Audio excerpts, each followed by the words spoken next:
हम एकलव्य स्कूल जो टीजीटी और पीजीटी की वैकेंसी निकली है, हम उसके लिए कंप्लीट पेडागोजी कर रहे हैं, जिसमें हमने पेडागोजिकल कंसर्न और इंक्लूसिव एजुकेशन को कंप्लीट कर लिया है। और इसके बाद हम क्वेश्चंस भी डिस्कस करेंगे और आज हम देखेंगे कम्युनिकेशन के बारे में। ठीक है, कम्युनिकेशन आपका नेक्स्ट टॉपिक बन जाता है, तो इससे रिलेटेड जितना भी है सिलेबस में हमारा, हम सब चीज़ें कंप्लीट करेंगे। और ये जो है सभी एग्ज़ाम के लिए आपका बेनिफिशियल रहेगा। और पहली बात देखिए, सबसे पहली बात है सिर्फ EMRS के सिलेबस के अकॉर्डिंग ही नहीं, ये आपके नेट तक के जो है सिलेबस में आता है, इसलिए ये इम्पॉर्टेंट बन जाता है आपकी सीखने की दृष्टि से भी और आपके एग्ज़ाम के दृष्टि से भी। ठीक है, तो हम एक एक चीज़ करके सभी चीज़ों के बारे में बात करेंगे और इस चीज़ के बारे में आपको बताना है कि आप साथ में ही क्वेश्चंस डिस्कस करना चाहते हो थोड़े बहुत। जैसे मान के चलिए हम कम्युनिकेशन पढ़ रहे हैं, तो इससे रिलेटेड हमने 5-10 क्वेश्चंस कर लिए, या फिर आप इकट्ठे पहले थ्योरी कवर करना चाहते हो फिर इकट्ठे क्वेश्चंस करना चाहते हो, तो ये चीज़ आप कमेंट सेक्शन में बता सकते हो। अब हम देखते हैं कम्युनिकेशन। ठीक है, सबसे पहली बात है कम्युनिकेशन क्या है, संचार क्या है। तो इसे आप डेली लाइफ से भी रिलेट करके देखिएगा, जिससे आपको ज़्यादा समझ में आएगा। अभी हम देखते हैं कम्युनिकेशन क्या है, संचार क्या है। ठीक है, तो हमारे विचारों को, हमारे संकेतों का आदान प्रदान ही क्या होता है, संचार होता है। अब आप लोगों को लगेगा सिर्फ अपने विचारों का आदान प्रदान ही संचार होता है, मतलब हम कुछ कहें चीज़ों को, जैसे हम कोई वर्ड बोल रहे हैं या हम कुछ वार्तालाप कर रहे हैं तो यही कम्युनिकेशन है, नहीं। यदि आप किसी कोड के माध्यम से, आप किसी पिक्चर्स के माध्यम से भी कम्युनिकेट कर सकते हो। अब जैसे कि मैं यदि आपको एग्जाम्पल से समझाऊं, आप अपने भावों के हिसाब से भी कर सकते हो कम्युनिकेट। ठीक है, अब ऐसा नहीं है कि सिर्फ आप शब्दों के माध्यम से आप बोल रहे हो तो यही सिर्फ संचार हो रहा है, ऐसा नहीं है। मान के चलिए आप क्लास में बैठे हो और बहुत क्लास क्या कर रही है, बहुत हल्ला कर रही है, तो आपने क्या किया, उंगली को आप ऐसे करके बता दोगे। ठीक है, उंगली अपने सामने रख के जो हम डिनोट करते हैं ना, जैसे मैं यदि बनाना चाहूँ ऐसे आप उंगली को अपने मुंह में रख लेते हो, जिससे क्या हो जाता है, सभी बच्चे चुप हो जाते हैं। मतलब आपने किसका संकेत कर दिया, चुप होने का। तो यही चीज़ है। अब संकेत में आपने मान के चलिए वेरी गुड का कर दिया, जो 2 उंगली से करते हैं हम, ऐसा कुछ। ठीक है, तो क्या हो जाता है, ये वेरी गुड का निशान हो जाता है, या बहुत अच्छा, इस टाइप से आप बोल सकते हो। तो आप संकेतों से भी आप क्या कर रहे हो, संचार कर रहे हो। मतलब आप कुछ चीज़ जो है, देखिए संचार के लिए आपके सामने कोई ना कोई पर्सन होना बहुत ज़रूरी है। अब देखिए सामने ही ऐसा नहीं है कि आपके सामने ही हो वो, आप यदि वीडियो कॉल के माध्यम से बात कर रहे हो, आप यदि फ़ोन के माध्यम से बात कर रहे हो, तो ये भी आपके संचार के अंतर्गत आता है। ठीक है, तो ये चीज़ें हैं। अब आपको ये समझ में आ गया होगा कि कम्युनिकेशन क्या है। अब इससे रिलेटेड हम चीज़ों को देखेंगे। यदि और नहीं आया तो मैं और थोड़े बहुत एग्जाम्पल से आपको समझा सकता हूँ। अब मान के चलिए, जैसे मैंने कहा भावों से कैसे, अब भावों से का मतलब है, जैसे कि मान के चलिए आपका एग्ज़ाम की बात करें। ठीक है, आप एग्ज़ाम दे के आए, फिर किसी ने पूछा आपसे कि एग्ज़ाम कैसा गया, तो अपने ऐसे भाव व्यक्त कर दिए कि उसके समझ में आ गया कि बहुत अच्छा, या फिर आप अपने भावों से ऐसा प्रकट कर दिए कि उसे लगा कि अच्छा नहीं गया पेपर। तो अपने भावों से भी संचार कर सकते हो, कम्युनिकेट कर सकते हो, कम्युनिकेशन हो सकता है। ठीक है, अब इसके बाद हम जो है एलिमेंट्स देखेंगे कि कौन कौन से एलिमेंट्स जो हैं कम्युनिकेशन में प्रयोग में लाए जाते हैं। ठीक है, इसकी प्रोसेस देखेंगे हम कि कैसी प्रोसेस होती है जिससे कि हम कम्युनिकेट कर पाते हैं, है ना। तो हम ये देखेंगे। इसके बाद हम टाइप्स ऑफ कम्युनिकेशंस देखेंगे, कम्युनिकेशन एंड लैंग्वेज के बारे में बात करेंगे, communication in the classroom, barriers in communication. ठीक है, अब हम बैरियर्स की बात दूसरे टॉपिक में करेंगे, दूसरी वीडियो में, शायद अभी टाइप नहीं हुआ है, लेकिन मैं हल्का फुल्का आपको बता दूंगा। ठीक है, तो हम देखते हैं। सबसे पहले हम टाइप्स के बारे में डिस्कस कर लेते हैं, फिर हम प्रोसेस को देखेंगे। तो यदि मैं टाइप्स ऑफ कम्युनिकेशन कहूँ, संचार के प्रकार की बारे में बात करूं आपसे, तो 2 प्रकार के होते हैं। ठीक है, बेस्ड ऑन कम्युनिकेशन चैनल्स और based on style and purpose. ठीक है, तो कम्युनिकेशन चैनल्स मतलब माध्यम की बात कर रहे हैं हम। चैनल्स के लिए आप कह सकते हो माध्यम, कि आप अब इसके हमने 2 टाइप में बांट दिया है इनको। ठीक है, बेस्ड ऑन कम्युनिकेशन चैनल्स मतलब चैनल्स के आधार पे, या फिर आप कह सकते हो माध्यम के आधार पर या फिर based on style and purpose, या आपके पर्पस के आधार पे कि आप किस पर्पस से संचार करना चाहते हो। ठीक है, तो इसके लिए हम देखते हैं, सबसे पहले हम देखते हैं बेस्ड ऑन कम्युनिकेशन चैनल्स। तो माध्यम के हिसाब से आप नॉन वर्बल और वर्बल, ठीक है, इसको हिंदी में यदि मैं आपसे बताऊं तो नॉन वर्बल का अर्थ होता है अशाब्दिक और वर्बल का मतलब होता है शाब्दिक। अब अशाब्दिक कैसे, मान के चलिए आप शब्दों के हिसाब से, वर्बल को पहले समझते हैं, शाब्दिक रूप से मान के चलिए आप शब्द के हिसाब से आप कुछ चीज लिख के दे रहे हो, तो ये भी आपका क्या है, कम्युनिकेशन ही है कि आपने कुछ चीज आपको बताना है दूसरे पर्सन को, तो आपने उस चीज को लिखा और उसको, जैसे आप चैट कर रहे हो, मान के चलिए आप चैट कर रहे हो तो आप कुछ चीज लिख के दूसरे पर्सन को पहुंचाते हो, फिर वो पढ़ता है, तो यही है क्या, वर्बल, वर्बल के रूप में आप कर रहे हो, मतलब उसको आप शाब्दिक रूप में कर रहे हो। ठीक है, अब नॉन वर्बल मतलब अशाब्दिक। अब अशाब्दिक कैसे, अशाब्दिक ऐसा हो सकता है कि आप किसी पिक्चर के माध्यम से आप कम्युनिकेशन कर रहे हो, पिक्चर्स के माध्यम से, जैसे मैंने बताया कि आप चैट ही कर रहे हो, मान के चलिए आप चैट कर रहे हो, उसके बाद किसी ने पूछा कि पेपर कैसा गया, तो आपने इमोजी कौन सी सेट कर दी, खुशी वाली, तो समझ जाएगा पर्सन कि कैसा गया पेपर।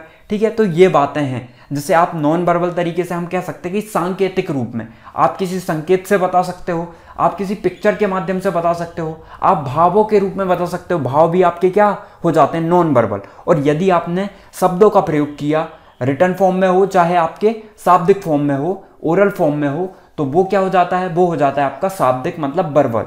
तो ये समझ में आ गया होगा। और फिर हमने वर्बल को भी दो टाइप में बांटा है, कौन कौन से, पहला ओरल और दूसरा रिटर्न फॉर्म में।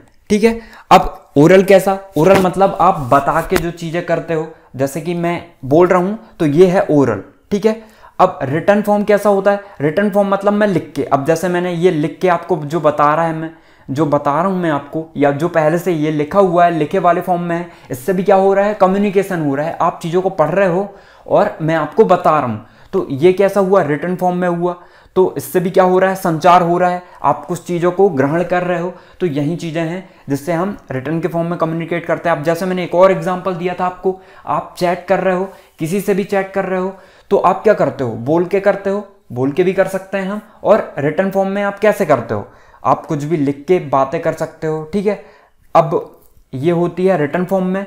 और ओरल मतलब आप फेस टू फेस कर सकते हो या डिस्टेंट फॉर्म में कर सकते हो। तो ओरल को भी हमने दो टाइप में बांटा है, फेस टू फेस या फिर डिस्टेंस। अब फेस टू फेस मतलब मान के चलिए कोई भी दो दोस्त बैठे हैं आमने सामने और ऐसे बातचीत हो रही है। अब कम्युनिकेशन सिर्फ दो लोगों के बीच नहीं होता है, ऐसा नहीं है कि दो लोग हैं तभी कम्युनिकेशन माना जाएगा, 5 लोग हैं तो नहीं, कितने भी लोग रहें, यदि दोनों में बातों का, विचारों का, भावों का आदान प्रदान हो रहा है तो हम कह सकते हैं कि वहां पे कम्युनिकेशन हो रहा है। ठीक है, अब ये फेस टू फेस हो सकता है और डिस्टेंस के रूप में हो सकता है। डिस्टेंस के रूप में मतलब कुछ दूरी में है जो आपको दिखाई नहीं दे रहा है, तो आप उससे कैसे कम्युनिकेट करोगे, तो आप जो है टेक्स्ट के फॉर्म में कर सकते हो, चैट के फॉर्म में कर सकते हो, या फिर आप कॉलिंग के फॉर्म में कर सकते हो, या वीडियो कॉलिंग कर रहे हो आप, वो भी कम्युनिकेशन है। तो ये चीज़ें हैं, आपको आई होप कि समझ में आ रहा होगा। तो डिस्टेंस फॉर्म में आप समझ गए, फेस टू फेस कैसे होता है कम्युनिकेशन, ये भी आप समझ गए होंगे। अब हम देखते हैं based on style and purpose, purpose के हिसाब से। ठीक है, अब पर्पस के हिसाब से कैसा कि आप किस पर्पस से कम्युनिकेट कर रहे हो, तो पर्पस के आधार पे हमने उनको दो टाइप में बांटा है कम्युनिकेशन को, फॉर्मल और इनफॉर्मल। ठीक है, औपचारिक और अनौपचारिक। तो इसको अब मैं एग्जांपल से समझाता हूं आपको कि फॉर्मल इनफॉर्मल होता क्या है। फॉर्मल मतलब जैसे कि आपने लेटर आप लिखते होगे, ठीक है, लेटर्स जो आपने 12th तक लिखा होगा या ग्रेजुएशन में भी यदि आप लिखते होगे, कुछ कुछ एग्जाम में भी पूछता है, तो क्या होता है फॉर्मल लेटर में आप किनको किनको लिख सकते हो, फॉर्मल जो एप्लीकेशंस होते हैं या हम कहें औपचारिक जो पत्र होते हैं वो आप प्रिंसिपल को लिख सकते हो। आधिकारिक रूप से हम कह सकते हैं कि आधिकारिक जो बातें होती हैं वो फॉर्मल में होती हैं। ठीक है, मतलब किसी प्रिंसिपल को आपने लिखना है पत्र, या फिर किसी अधिकारी को लिखना है, कलेक्टर को लिखना है, ठीक है, किसी मेडिकल ऑफिसर को लिखना है, तो आप क्या लिखते थे, फॉर्मल लेटर लिखते थे। लेकिन अनौपचारिक मतलब इनफॉर्मल आप कैसे लिखते थे, इनफॉर्मल आप अपने मित्र को लिख सकते थे, अपने करीबियों को, अपने रिश्तेदारों को, अपने माता पिता को, ठीक है, अपने भाई बहनों को। तो ये किसके अंतर्गत आता था, इनफॉर्मल लेटर के अंतर्गत। तो आई होप कि आप बहुत अच्छे तरीके से इस चीज़ को समझे होगे यदि जो मैंने एग्जाम्पल आपको लेटर्स से दिया है। ठीक है, तो फॉर्मल मतलब क्या होता है, औपचारिक, जो आधिकारिक रूप से आप जो बातें करते हैं, आप कम्युनिकेशन की बात कर रहे हैं हम, जो आप औपचारिक रूप से बात करते हो, जैसे आप किसी अधिकारी से बात कर रहे हो या वहाँ पे जो आपका पर्पस है किसी आधिकारिक फॉर्म में है, या फिर आप स्कूल में अपने टीचर से बात कर रहे हो, तो ये क्या हो जाता है, फॉर्मल हो जाता है। इनफॉर्मल मतलब आप बिल्कुल कूल फील करके बात करते हो। ठीक है, इनफॉर्मल में आप जैसे कि अपने मित्रों से जैसे बात करते हो, तो वो कम्युनिकेशन कैसा हो जाता है, आपका इनफॉर्मल हो जाता है। ठीक है, कि आप करके बात नहीं करते वहाँ पे। इनफॉर्मल में आप अपने माता पिता से जो बात करते हो, अपने रिश्तेदारों से, अपने पड़ोसियों से, तो वो सब जो कम्युनिकेशन है उसे हम कहते हैं इनफॉर्मल कम्युनिकेशन। ठीक है, तो ये चीज़ आपको समझ में आ गई होगी। तो एक बार हम और देखें तो टाइप्स ऑफ कम्युनिकेशन की बात करें तो इनको 2 टाइप में बांटा गया है। इंपॉर्टेंट है, यदि ये आपके सिलेबस में है तो बिल्कुल पूछ सकता है कि आपके कम्युनिकेशन के टाइप कितने हैं। ठीक है, कितने भागों में बांटा गया है या इसके कम्युनिकेशन के टाइप्स कितने हैं, प्रकार कितने हैं, तो आप कहोगे टाइप्स कितने हैं, 2 टाइप हैं, एक बेस्ड ऑन कम्युनिकेशन चैनल्स और based on style and purpose. ठीक है, फिर इसको भी हमने 2 टाइप में बांट दिया है, एक नॉन वर्बल और एक वर्बल, जो मैंने बता दिया, अशाब्दिक और शाब्दिक। ठीक है, आपकी रीजनिंग भी होती है नॉन वर्बल और वर्बल, वहां से भी रिलेट कर सकते हो आप, जिस चीज से रिलेट कर पाओ, आप जिस चीज से ज्यादा उसको अंदर ले पाओ, समझ पाओ, वही चीज से आपको रिलेट करना है ना। अब हम देखते हैं, फिर हमने वर्बल को 2 पार्ट में बांट दिया, फिर वर्बल को भी हमने फेस टू फेस और डिस्टेंस के फॉर्म में, जो आपके पास ना हो के दूर हो। ठीक है, कुछ दूरी में हो, जैसे आप देख नहीं पा रहे हो, लेकिन उससे आप चैट के फॉर्म में कर सकते हो, वीडियो कॉल, कॉलिंग के फॉर्म में उससे कम्युनिकेट कर सकते हो आप। ठीक है, अब ये डिस्टेंस कितनी भी हो सकती है, आप दूसरे देश से बात कर सकते हो, आप दूसरे जिले में बात कर सकते हो। ठीक है, तो ये चीजें हैं। अब हम देखते हैं कम्युनिकेशन प्रोसेस जो है वो क्या है ना। इसके बाद हम बैरियर्स ऑफ कम्युनिकेशन भी देख लेंगे, ये भी टाइप हुआ है।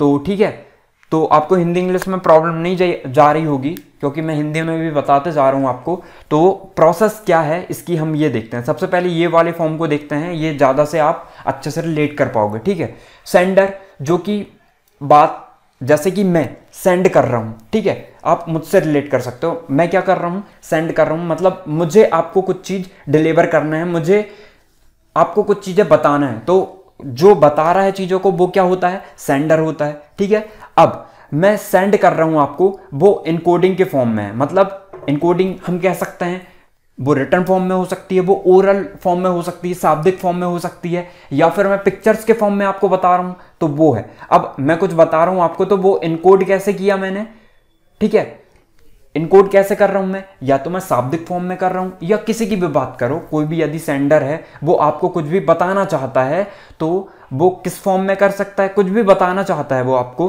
तो वो या तो चित्र के फॉर्म में बता सकता है आपको, या फिर अपने भावों के रूप में बता सकता है, या फिर संकेतों के रूप में आपको कुछ भी बता सकता है, जो भी उसे मैसेज देना है। ठीक है, तो वो इनकोड करता है जिस भी फॉर्म में उसे करना है। वो भाव के रूप में हो सकते हैं, वो किसी चित्र के फॉर्म में हो सकते हैं, वो शाब्दिक रूप में हो सकते हैं, ठीक है, वो रिटर्न फॉर्म में हो सकते हैं, जो भी चीजें हैं वो इनकोड कर देता है। अब जैसे मुझे बताना है, अब मैं कुछ आपसे कह रहा हूं कि मैं कल दिल्ली जाऊंगा, ठीक है, ये कह रहा हूं, मेरा सेंड करने का पर्पस, मैं हूं ये सेंडर और ये यहां पे रिसीवर है, कोई मेरा मित्र है मान के चलिए, ठीक है। तो मानते हैं मैं उसे कह रहा हूं कि मैं दिल्ली जाऊंगा, मैं कल दिल्ली जाऊंगा, ठीक है। अब मैंने इनकोड कर दिया कैसे रूप फॉर्म में, शाब्दिक रूप में कर दिया। अब ये शाब्दिक रूप जो है वो मैसेज के फॉर्म में रहा। अब मैसेज कैसा हुआ, मैसेज जो है आप कह सकते हो कि मैसेज के फॉर्म में बदल गया। अब मैंने जो भी चीज इनकोड किया, वो मैं जो भी चीज उसे कहना चाहता हूं वो मैसेज है मेरा, ठीक है। अब मैं मान के चलिए मैंने कहा कि मैं कल दिल्ली जा रहा हूं, तो ये मैसेज हो गया जो मुझे इससे देना है। तो ये मैसेज जो है रिसीवर के जाने के पहले वो क्या होगा, डिकोड होगा, डिकोडिंग जिसे हम कहते हैं, मतलब वो समझेगा बातों को और ये चीज समझ के वो चीज रिसीवर के पास चली जाएगी, मतलब वो समझ जाएगा कि मैं कल दिल्ली जाऊंगा, ठीक है। तो ये चीजें हैं। अब ये कैसे होता है ये आपको समझ में आ गया होगा। अब नॉइस भी क्या है, एक हम कह सकते हैं एक रोड बैक है आपका, प्रतिरोध है कहना चाहिए कि कितनी नॉइस है, ये भी डिपेंड करती है कि वो चीज़ रिसीवर के पास पहुंच पा रही है या नहीं। अवरोध हम कह सकते हैं नॉइस को, ठीक है। मान के चलिए यहाँ पे आपने कहा कि मैं कल दिल्ली जाऊंगा। अब इसका यदि आपको फीडबैक मिल गया, ठीक है, फीडबैक मिल गया मतलब उससे आपकी जो बात है उस तक पहुंच चुकी है, बात ये है, ठीक है। अब ये माध्यम आपका कुछ भी हो सकता है, ये एक माध्यम है, ये आप कॉलिंग के रूप में कर रहे हो या फेस टू फेस कर रहे हो, तो ये चीज़ें एक माध्यम के ऊपर डिपेंड करती है, जिसे हम चैनल के फॉर्म में कहते हैं। ये हम डिस्कस करेंगे इस वाले प्रोसेस में, पहले हम इसको समझते हैं, ठीक है। तो यदि फीडबैक मिल गया उसका, हाँ भाई मैं भी चलूँगा, यदि उसने कह दिया तो, ठीक है, तो ये चीज़ें फीडबैक के रूप में हमें कुछ मिल गया, मतलब हम जान सकते हैं कि हमारी बात वहाँ तक पहुँच गई। अब मान के चलिए आप किसी से बात कर रहे हो फ़ोन में, आपने फ़ोन लगाया, अब आपने हेलो बोला, अब वहाँ से कोई रिस्पॉन्स नहीं आया, तो आप क्या समझ सकते हो कि आपकी बात उस तक नहीं पहुँची है, ठीक है, यही समझ सकते हो ना आप। और यदि वहाँ से भी कुछ आ गया कि हेलो, मतलब आपकी बात वहाँ तक पहुँच चुकी है, रिसीवर ने उस चीज़ को रिसीव कर लिया है, ठीक है, तो फिर वो अपना फीडबैक दे देता है। तो ये चीज़ें आप समझ गए होंगे। तो एक बार हम और रिलेट कर लेते हैं। सेंडर जो किसी बात को बोलता है वो किसी भी फॉर्म में हो सकती है, वो उसे इनकोड करता है, चित्र के फॉर्म में हम कह सकते हैं, या फिर शाब्दिक फॉर्म में, भावों के फॉर्म में, विचारों के फॉर्म में, संकेतों के फॉर्म में, जिस भी फॉर्म में उसे इनकोड करना है, वो एक मैसेज बन जाता है जिससे वो डिलीवर करना चाहता है किसे, रिसीवर को, जिस तक वो पहुंचाना चाहता है। फिर ये चीज़ डिकोड होती है, समझता है, वो डिकोड करता है उस चीज़ को। अब जैसे डिकोडिंग आप समझते होगे ना, जैसे पासवर्ड को उसने डिकोड कर लिया कहते हैं हम, ठीक है, तो यही है डिकोड करना, मतलब समझना उस चीज़ को। फिर वो चीज़ रिसीवर के पास पहुंच जाती है, वो डिकोड कर लेता है उस चीज़ को, समझ जाता है, और ये जो है फीडबैक दे देता है अपना। अब मान के चलिए, अब ये भी बहुत ज़रूरी है कि आप इनकोड किस फॉर्म में कर रहे हो। मान के चलिए जो रिसीवर है वो इंग्लिश नहीं जानता है, ठीक है, अब आपने किस फॉर्म में दे दिया, इंग्लिश बोला आपने, या रिटन फॉर्म में आपने इंग्लिश का यूज कर दिया, तो क्या ये डिकोड कर पाएगा? नहीं कर पाएगा डिकोड। तो पहली बात यही है कि इसलिए हम इस फॉर्म को यूज करते हैं, कि डिकोड वाले फॉर्म को भी हम इसलिए यूज करते हैं कि मान के चलिए आपने इंग्लिश में लिख दिया, ठीक है, या इंग्लिश में बोला, अब मान के चलिए रिसीवर ने इसे डिकोड नहीं कर पाया, समझ नहीं पाया, तो बात उस तक पहुंचेगी नहीं, पहुंच पाएगी। वो जो चीज़ आप उस तक डिलीवर करना चाहते हो, जो चीज़ आप बताना चाहते हो उसे, वो चीज़ वो नहीं समझ पाएगा। इसलिए हम कहते हैं डिकोडिंग को, इसलिए हम रिसीवर के पहले जो है रखा गया है डिकोडिंग को। तो आप समझ गए होंगे डिकोडिंग मतलब क्या होता है, कि वो डिकोड कर पाए चीज़ों को, वो समझ पाए, तभी रिसीवर तक वो बात पहुंच पाएगी, ठीक है, पहुंच तो जाएगी लेकिन वो समझ नहीं पाएगा। अब आपने कुछ ऐसा संकेत कर दिया जिससे केवल आप समझ सकते हो, और वो डिकोड ही नहीं कर पाएगा, तो वो चीज़ें नहीं समझ पाएगा। तो इसलिए जो है आपको इस प्रकार से ही इनकोड करना है जो रिसीवर डिकोड कर पाए, ठीक है।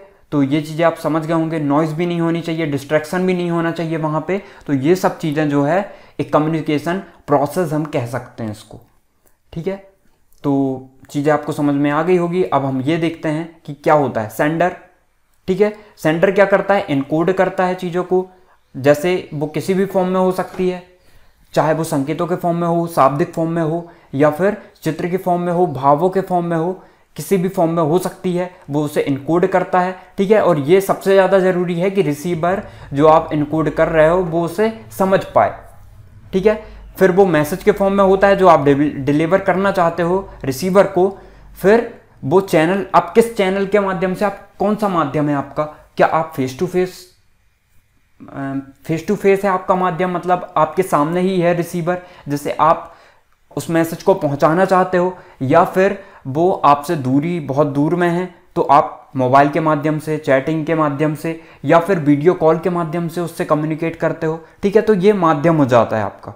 अब रिसीवर के पास ये चीज़ें पहुंचती है और रिसीवर इसको डिकोड कर लेता है, ठीक है, समझ लेता है। तो यहाँ पे डिकोड पहले आया है, यहाँ पे बाद में आया, तो आपको कंफ्यूजन नहीं होना है, बात दोनों एक प्रकार की है, ठीक है। जैसे रिसीवर पहले आता है, अब जो है आपको ये अच्छे से समझना है कि पहले चीज़ें डिकोड होंगी, फिर रिसीवर समझेगा, ठीक है।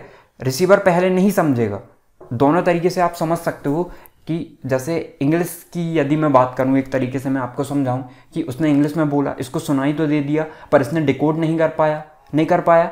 तो ये चीज़ें जो है वो साथ साथ चलती हैं, डिकोड करना और रिसीव करना, ठीक है। उसके बाद जो है रिसीवर यदि उससे समझ में आ जाता है, मान के चलिए उसे समझ में नहीं आया, तो अब वो अपना फीडबैक दे देगा कि क्या फिर से बोलो, या फिर जिस भाषा में वो समझ सकता है उस भाषा में वो बताएगा कि मुझे इस भाषा में आप बताइए। तो ये हो सकता है। उसके बाद वो चैनल के ही माध्यम से क्या करता है, उसी माध्यम में वो सेंड कर देता है अपना फीडबैक और ये सेंडर के पास पहुंच जाता है। तो यही कम्युनिकेशन प्रोसेस है कि अपने विचारों को, अपने भावों को, अपने संकेतों को का आदान प्रदान करना ही क्या है, कम्युनिकेशन है। और वो किस फॉर्म में होता है, उसकी प्रोसेस कैसे होती है, इनके ये प्रकार हैं। ये इस फॉर्म में है जैसे हमने इस चक्रीय फॉर्म में बता दिया, ठीक है, और कुछ भी नहीं है। तो आप दोनों रिलेट कर पा रहे होंगे। ज़्यादातर याद रखना है आपको ये वाला, ठीक है, ये एग्जाम के दृष्टिकोण से ज़्यादा ज़रूरी है।